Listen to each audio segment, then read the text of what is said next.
मारो इसे और मारो इसे, ये इसी लायक है। अरे मारो यार। सरपंच जी, कालिया को चोरी करते हुए हम सब ने रंगे हाथ पकड़ा है। अब इसे गांव से बाहर निकाल देने में ही हम सबकी भलाई है। तो देर किस बात की है, अभी इसे धक्के मार के इस गांव के बाहर का रास्ता दिखा दो। अरे सरपंच जी, ऐसा मत करिए, मुझे एक मौका और दीजिए, मैं दोबारा कभी चोरी नहीं करूंगा। लेकिन गांव वाले उसकी एक नहीं सुनते और उसे मार मार के गांव की सीमा के बाहर निकाल देते हैं। मेरी कमर दर्द के मारे मेरी जान निकली जा रही है। कमबख्तों ने जम के धुलाई की है मेरी। अरे भगवान करे इनके गांव में भूचाल आ जाए, धरती फट जाए और सब गांव वाले उसमें समा जाए। चलते चलते कालिया जंगल में पहुंच जाता है। उसे वहां एक प्रयोगशाला दिखाई देती है। अरे इस जंगल में ये अजीब सा दिखने वाला घर किसने बनाया है, चल कर देखना पड़ेगा। कालिया प्रयोगशाला के पास चला जाता है। दो वैज्ञानिक प्रयोगशाला में बातें कर रहे होते हैं। बधाई हो डॉक्टर चमन, आखिरकार हम दोनों ने मिलकर एक ऐसी घड़ी का आविष्कार कर लिया है जिसे पहनकर कोई भी इंसान गायब हो सकता है। हाँ हाँ, तुमने बिल्कुल सही कहा डॉक्टर जर्माटो।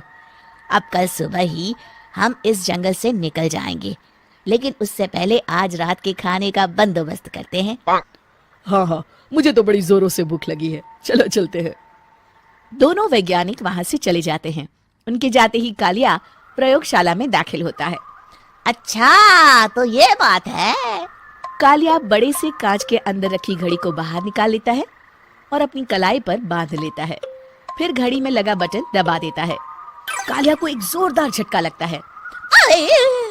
कालिया अपने आप को आईने में देखता है तो उसका पूरा शरीर पूरी तरह से गायब हो चुका होता है।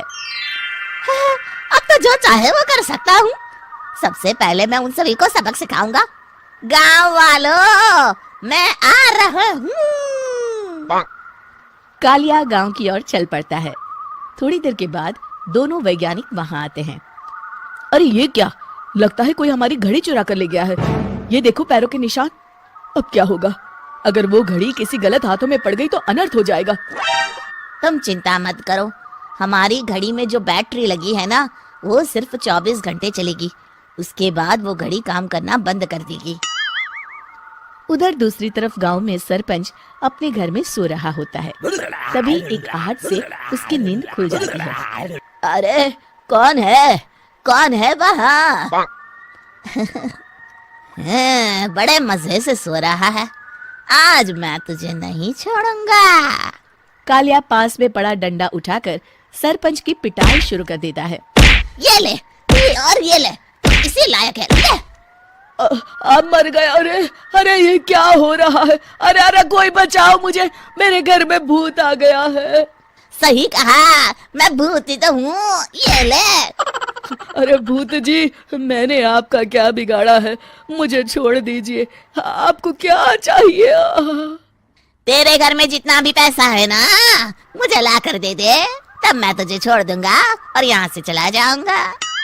सरपंच अपनी तिजोरी से पैसे निकालकर एक बड़े कपड़े में बांधकर जमीन पर रख देता है और कालिया वो सारा पैसा लेकर वहां से चला जाता है।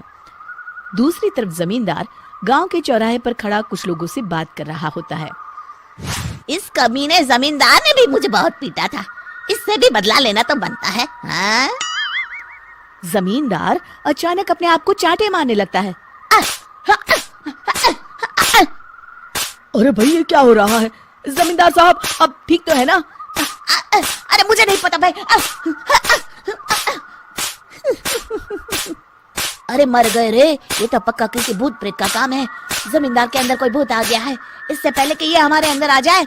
मनोहर भाई, अपनी जान बचानी है तो भागो यहाँ से। ये क्या? अरे बाप रे बाप, मुझे तो भूतों से बड़ा डर लगता है, मैं तो चला यहाँ से। अगली सुबह इस घटना से पूरे गांव में दहशत फैल जाती है। सभी गांव वाले आपस में बात करने लगते हैं। अरे भाई, पता नहीं कहां से हमारे गांव में एक भूत आ गया है। उसने कल रात को सरपंच और जमींदार की खूब पिटाई की और उनके सारे पैसे भी लेकर चला गया। हाँ भाई हाँ, ये भूत तो मुझे बड़ा अजीब लगता है। मेरी समझ में नहीं आता कि भूत उन पैसों का करेगा क्या। अरे तेल में पकोड़े बना के तलेगा बेवकूफ। इस बात की चिंता करके कहीं वो भूत हमारे घर में ना आ जाए। तुम बिल्कुल सही कह रहे हो आर्या, मैं भी इसी बात से घबरा रहा हूँ। अच्छा, अब मैं अपने घर जा रहा हूँ, तुम सभी अपने अपने घर चले जाओ, उस भूत का कोई भरोसा नहीं है। हाँ। तीनों वहां से चले जाते हैं। दूसरी तरफ कालिया सारे पैसों को एक खंडर में छुपा देता है। इतने सारे रुपए तो मैंने अपनी पूरी जिंदगी में एक साथ कभी नहीं देखे। इस तरह कुछ दिनों में मैं अमीर बन जाऊंगा। आज मैं उस मोटे बब्बन को अपना शिकार बनाऊंगा।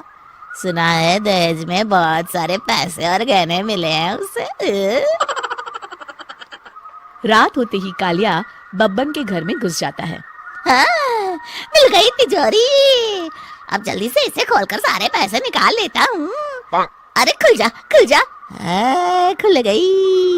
कालिया पैसे थैले में भर ही रहा था कि तभी बब्बन उसके बगल में आकर खड़ा हो जाता है। भाई क्या कर रहा है हाँ? अरे हट। अरे तेरी इतनी हिम्मत, मैं तेरे सामने खड़ा हूँ और तू फिर भी मेरी तिजोरी से पैसे चुरा रहा है। अरे मैं तो गायब हूँ, तू मुझे कैसे देख रहा है? कालिया अपनी घड़ी को देखता है। अरे इसे क्या हो गया है? हाय, लगता है बैटरी खत्म हो गई। अच्छा, तो आज मैं तेरी बैटरी अच्छे से चार्ज कर देता हूँ। अरे भाग्यवान, जरा मेरा डंडा तो लाना। ये मोटा मुझे नहीं छोड़ेगा। अरे भागो। कालिया भागकर घर के बाहर जाता है। बाहर सभी गांव वाले हाथ में डंडा लिए खड़े होते हैं। अच्छा, तो तू वो भूत है। मुझे माफ कर दीजिए सरपंच जी, मैं आपके और जमींदार जी के सारे पैसे लौटा दूंगा और आज ही हमेशा के लिए ये गांव छोड़कर चला जाऊंगा। शिक्षा, बुराई ज्यादा दिन की मेहमान नहीं होती, एक दिन उसका अंत हो ही जाता है।